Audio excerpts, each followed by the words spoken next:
Raki inanılmaz meşhurdu. Zaten siz de Kuzguncuk deyince böyle arattığınızda falan Google'da herhalde muhtemelen hep bu sokağı görüyorsunuz. Yine böyle eski dizilerden Hayat Bilgisi'ni izlemiş miydiniz? Burada kimler oturmamış ki? Bir keresinde biz burada yürürken kiminle karşılaştık biliyor musunuz? Burası İlya'nın Bostanı, yani Kuzguncuk Bostanı. Bir tanesine denk geldik, bakalım hangi diziyi çekiyorlar. Şimdi size esas meşhur olan buranın en meşhur çikolatacısını gösteriyorum. Hazır mısınız? Ekmek teknesini sanırım hepiniz hatırlıyorsunuz.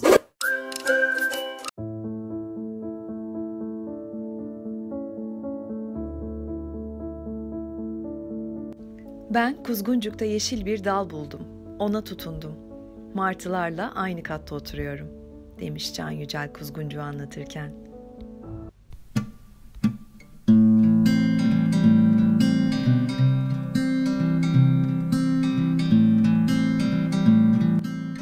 Kuzguncuk Üsküdar'a bağlı çok şirin bir mahalle.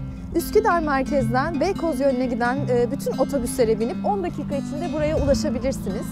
Ama size tavsiyem, hava eğer güzelse, böyle soğuk bir kış günü değilse, Üsküdar merkezden buraya 4 kilometre gibi bir mesafede yürüyerek gelmenizi tavsiye ediyorum size. Çünkü yol boyunca harika sahilden gelerek deniz havası alarak Kuzguncuk'a ulaşabiliyorsunuz. Kuzguncuk'a geldiğinizde buradan sıcak bir kahve ya da çay alıp içeriden yine Kuzguncuk'un meşhur fırınlarından birinden sıcak bir simit alıp buraya gelip bu sahilde oturup Boğaz'ı izleyebilirsiniz. Kendini inatla İstanbul'un içinde ama şehirden ayrı bir ada gibi muhafaza eden Kuzguncuk, insana hep gecikmişlik hissi veriyor. Hep buralara daha önce gelmeliydik duygusu oturuyor içinize Kuzguncuk'ta dolaşırken. Havasıyla, suyuyla, boğazı ve ruhuyla Kuzguncuk düşlere çıkan en kestirme yoldur. Evet, Süper Baba'yı hepiniz hatırlarsınız diye düşünüyorum. 90'lı yılların vazgeçilmez dizilerinden, benim de çok sevdiğim, hala arada açıp izlediğim muhteşem bir aile dizisiydi. Burada Süper Baba'nın kan kardeşi Nihat'la her akşam geldikleri İsmet Baba vardı. Hatırlar mısınız İsmet Baba'yı? İsmet Baba'yı bence hepiniz hatırlıyorsunuz. İşte burası arkadaşlar.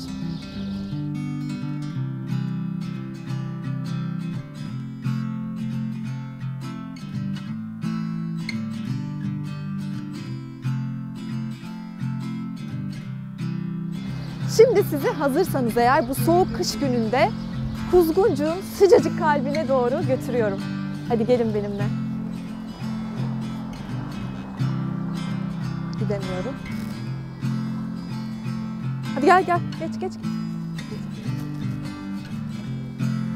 Kuzguncuk, şehrin içinde şehirleşmeden kalmış olan masalsı bir yer. İçinde gezdiğiniz zaman size çok eski zamanlarda yaşıyormuşsunuz hissi veren evleri, süpermarketlere ve alışveriş merkezlerine yenilmemiş çarşısı ile İstanbul'un bunalttığı insanlara huzur vaat eden Boğaz vapurunun Üsküdar'dan önceki son durağı. Bu arada şimdiye kadar izlediğiniz bütün Kuzguncuk'la ilgili belgeselleri, vlogları unutun. Biz tamamen kendi kafamıza göre böyle beğendiğimiz sokaklara gireceğiz. İşte Kuzguncuk'ta sevdiğimiz şeyler neler, size onları anlatacağız. Bugüne kadar o kadar çok kişiyi buraya getirdik ve gezdirdik ki artık Kuzguncuk bizim ikinci adresimiz gibi bir şey oldu. O yüzden tamamen spontane, böyle gördüğümüz, sevdiğimiz, beğendiğimiz yerleri size göstereceğiz. Kuzguncuk'un sokaklarını, güzel mimarisini ve tarihi binalarını izlemek için çok iyi bir yer tavsiyesi ister misiniz? Nail Kitabevi tabii ki Kuzguncuk'un simgelerinden biri arkadaşlar. Normal zamanda, pandemi zamanından bahsetmiyorum. Normal zamanda buraya geldiğinizde şu cumbasına çıkıp, eğer şanslıysanız, çok kalabalık değilse şu cumbasına çıkıp orada kahvenizi, kitabınızı alıp çok huzurlu, harika bir gün geçirebilirsiniz burada. Ben bir kere yapmıştım. Arkadaşımla birlikte gelmiştik. Yukarıki kata çıktık, cumbasında oturduk. Kahvemizi aldık. O güzel kitaplardan birini seçtik. Oturduk. Böyle harika, muhteşem bir huzurlu gün geçirmiştik burada. Burası da Nail Kitabevi, unutmamanız gereken Kuzguncuk'un simge yerlerinden biridir.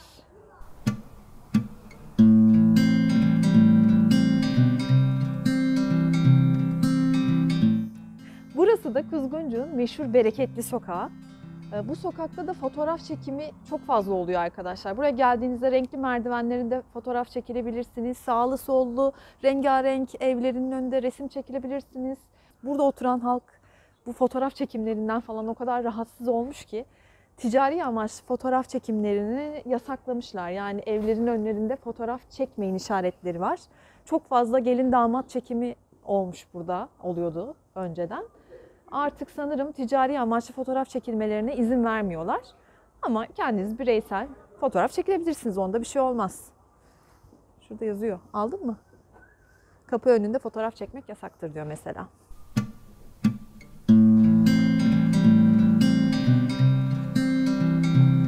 Kuzguncuk tarihi dokusu, tatlı insanları, bu bozulmamış sevimli mahalle yapısı nedeniyle birçok diziye ve filme de piloto olmuş durumda. Geçmişte ve günümüzde hala olmaya devam ediyor. Bunlardan bir tanesi de Ekmek Teknesi. Ekmek Teknesi'ni sanırım hepiniz hatırlıyorsunuz. İşte Ekmek Teknesi'nin çekildiği yer. Bir diğeri de meşhur Perihan Abla. 70 ya da 80'li yıllarda çekildi sanırım Perihan Abla'da. Şimdi Perihan Abla sokağa doğru gidiyoruz. İşte meşhur Perihan Abla'nın çekildiği evde bu ev.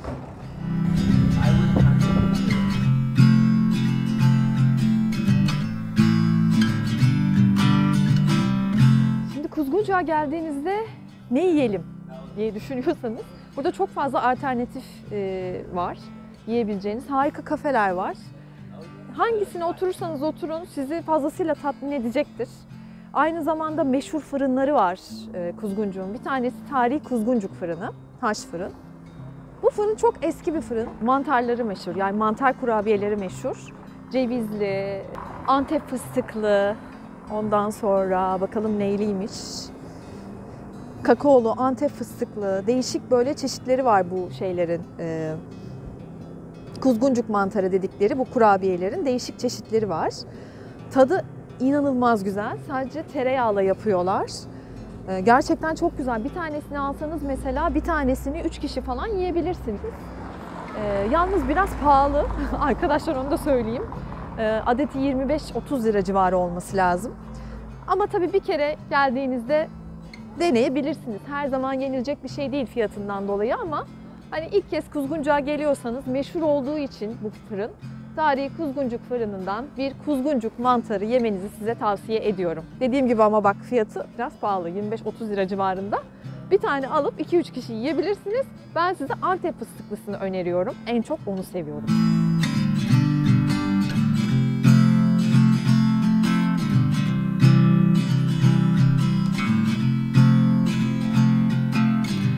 Şimdi de sizi Kuzguncuk'un en ünlü, en tatlı kişilerinden birinin yanına götürüyorum. Sürpriz. Bakalım nereye gidiyoruz? Rocky! Oğlum! Rocky! Bakın bu Kuzguncuk'un en tatlı canlılarından biri Rocky. Rocky inanılmaz meşhurdur. Rocky hep bu duvardadır, böyle bakar. Etrafı izler. Gel oğlum! Rocky! Rocky! Ah tatlı! Buraya geldiğinizde mutlaka Rocky'yi de görün. Bayılacaksınız yani ona. Baksanıza ya şu güzelliğe. Oğlum, Rocky. Şimdi sizinle birlikte çok güzel fotoğraflar çekilebileceğiniz bir yere gidiyoruz. Gelin benimle.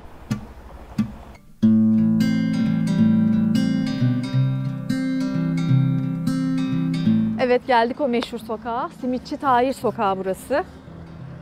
Bakın böyle rengarenk evlerin yan yana bulunduğu, harika resimlerin çıktığı. Yani buraya her getirdiğimiz kişi mutlaka burada fotoğraf çekilmiştir. Zaten siz de Kuzguncuk deyince böyle arattığınızda falan Google'da herhalde muhtemelen hep bu sokağı görüyorsunuz.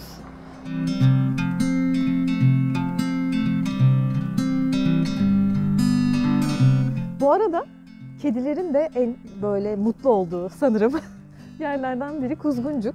Bütün evlerde kedilere rastlamak mümkün. Şöyle bakın, burada bir yakışıklı. Gördünüz mü? Ve kedilere o kadar önem veriyorlar ki dikkat kedi çıkabilir tabelası bile var. Onu da size göstereceğim.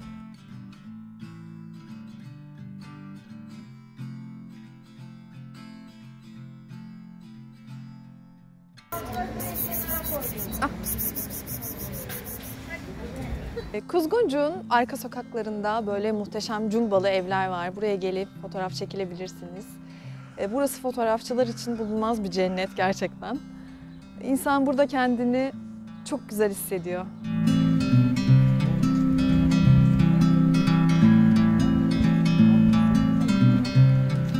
Mis gibi lavanta kokuları geliyor. Şimdi lavantaya doğru yürüyorum. Çok güzel. Şimdi renklerine bakın. Mis gibi. Çok güzel kokusu. Kokladım ya, böyle elimde burnumda falan kokusu kaldı. Çok güzel kokuyor. Size söylemiştik, burası doğal bir film platosu. Burada her an bir film çekimine ya da dizi çekimine rast gelebilirsiniz diye. Şimdi mesela bir tanesine denk geldik. Bakalım hangi diziyi çekiyorlar? Ya da filmi. Evet, Akıncı dizisiymiş. Şimdi Akıncı dizisine denk geldik. Şu an Akıncı dizisini çekiyorlar arkada. Görüyor musunuz?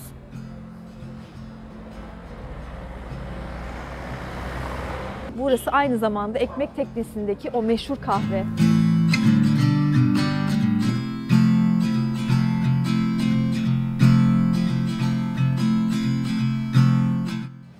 Burası İlya'nın bostanı, yani Kuzguncuk Bostanı. Burada hobi bahçeleri var. Burada yaşayan mahalle sakinleri gelip buraya içeriye domates, biber, işte patlıcan böyle ürünler ekiyorlar. Yaz aylarında açık hava sineması kuruluyor. Siz de buraya yazın gelip yıldızların altında film seyredebilirsiniz. Ve bu sinemaya bütün mahalle sakinleri davetli. Tabii ki Kuzguncuk dışından da gelen olursa geri çevirmiyorlar. Hep beraber burada kalabalık bir şekilde yıldızların altında sinema keyfi yapıyorsunuz. Çok güzel oluyor.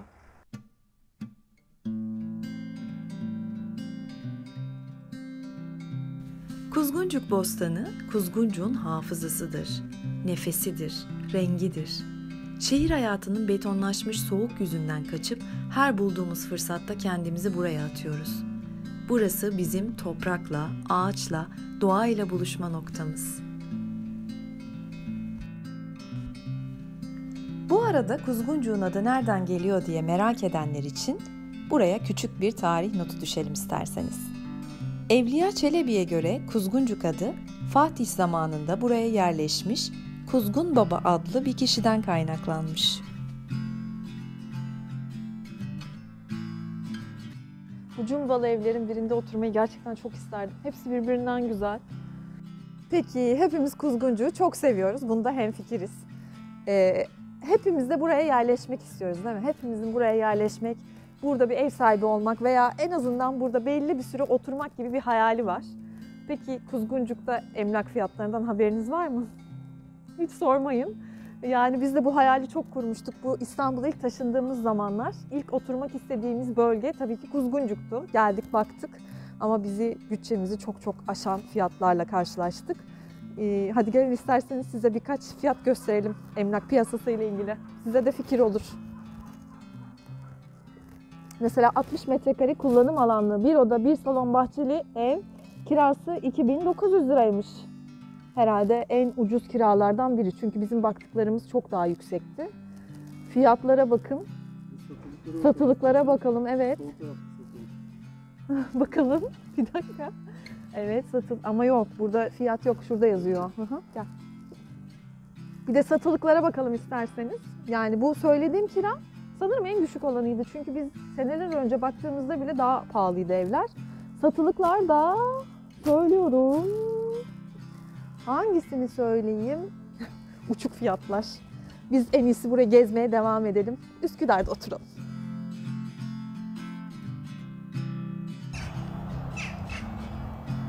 Kuzguncuk'un uzun merdivenli yokuşları gözünüzü korkutmasın. O yokuşların sonu sizi hep muhteşem manzaralı yerlere çıkaracak. Şu an o kadar güzel bir sokaktayız ki buradan harika bir boğaz manzarası sizi bekliyor. Çok güzel gözüküyor buradan.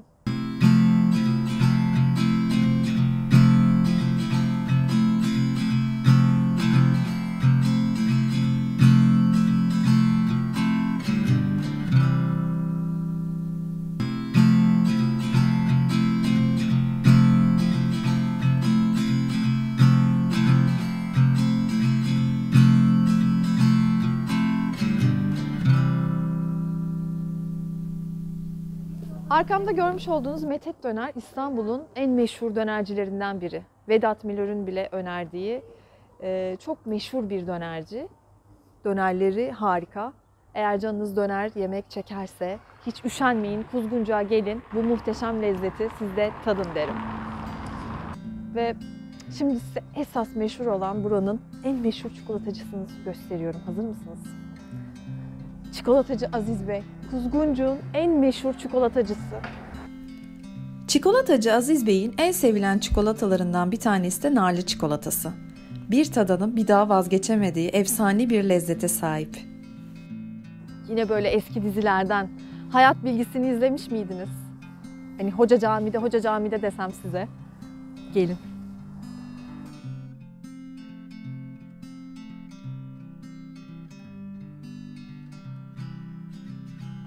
Burası Kuzguncuk İlkokulu. İşte bu Hayat Bilgisi dizisi burada çekilmişti.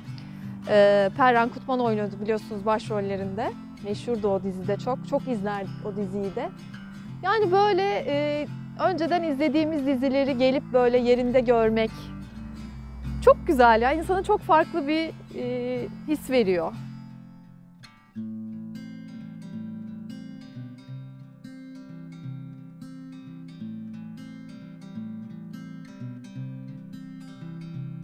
Burası medeniyetler buluşması niteliğinde farklı etnik kökenlerden insanların yıllardır huzurla bir arada yaşadığı çok küçük, sevimli bir mahalle.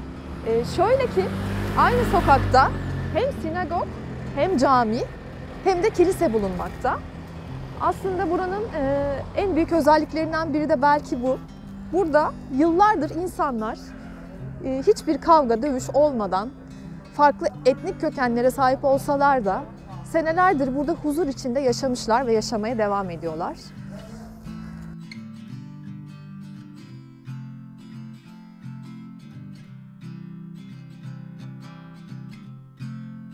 Refika'nın mutfağına geldik. Meşhur yemeklerini biz çok seviyoruz. Evde de deniyoruz Refika'nın mutfağını. Çok güzel tarifleri var. Tavsiye ederiz. Meşhur Refika'nın mutfağı da burası. Şu an kapalı burası.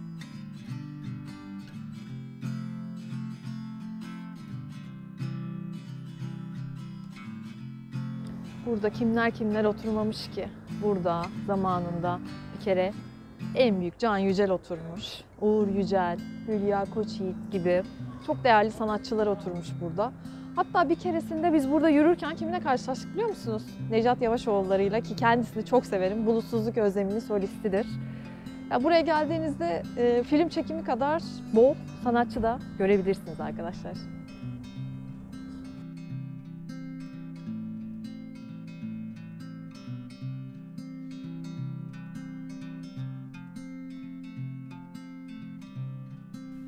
Bugün Kuzguncuk'ta gezerken aklıma Buket Uzuner'in o güzel kitabı Kumralada Mavi Tuna'dan şu diyalog geldi. Her sabah uyandığında aynı şeyleri yapabilmek özgürlüktür dedim. Geniş, aydınlık bir gülümsemeyle gerinerek. Kendi istediğin, kendi seçtiğin aynı şeyleri ama diye düzeltti. Özgürlük her sabah uyandığında istediğin aynı şeyleri yapabilmektir.